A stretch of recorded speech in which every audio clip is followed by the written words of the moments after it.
It had been an arduous day for James. What started out as hauling a simple goods train turned into chaos for the new mixed traffic engine. His brake blocks had caught fire, and no thanks to the troublesome trucks, they had sent him flying down the line whistling for help, only to be flung off the line into a field. And as we already know, Thomas had come to his rescue, with James being sent to the works for repairs and some new brake blocks. The tenderless mogul sat beaten up and tired. 1 week. I haven't been here for more than a week, and I already had an accident, he moaned. All because of these damn wooden brake blocks. I keep telling myself they would work, despite what everyone said. But no. My first job proved otherwise. And now, the engine who rescued me gets his own branch line, and what do I get? A trip to the works without my tender. How humiliating! Oh, how will I ever live this down? Oi, easy there. It's not like you've been here for that long. Puffing into the works, pushing some flatbeds in, was another engine with a similar basis to James. The only difference was that this one was painted red, even on his wheels, and that he was numberless. James looked up, snapping out of his trance, and looked on in admiration at the engine. While his voice snapped him out of it, the one thing that caught his attention was his red paintwork.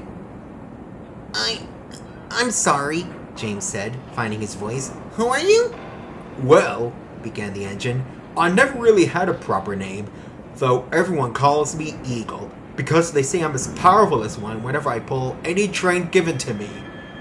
Though there was one time where I wasn't able to push an engine out of a tunnel, but you'll find out more about that soon. The less said on my end, the better, he finished, with a slight bitterness on his tongue.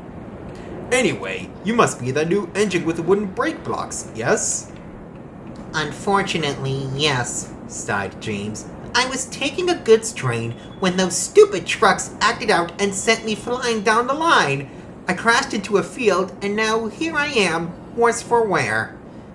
James motioned to his scratched-up paint and boiler, all the while doing his best not to fully crash out, as it were. Eagle listened with patient interest, as he looked the black tenderless mogul up and down. Is that it? He said at last. Because from what I can see, this was only your first day of work. And as for those wooden brake blocks, I'd say whoever built you and added them on are to blame. But it's a little too late to dwell on that.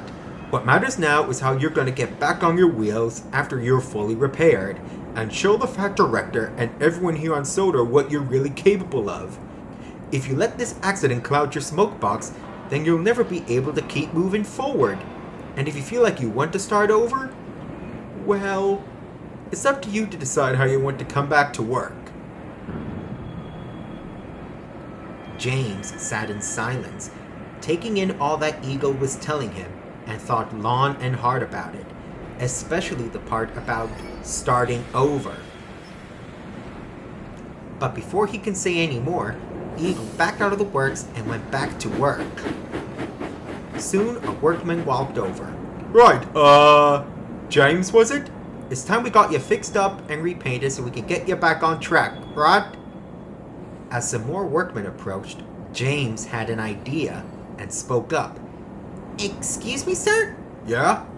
About my repaint. Can I make a request?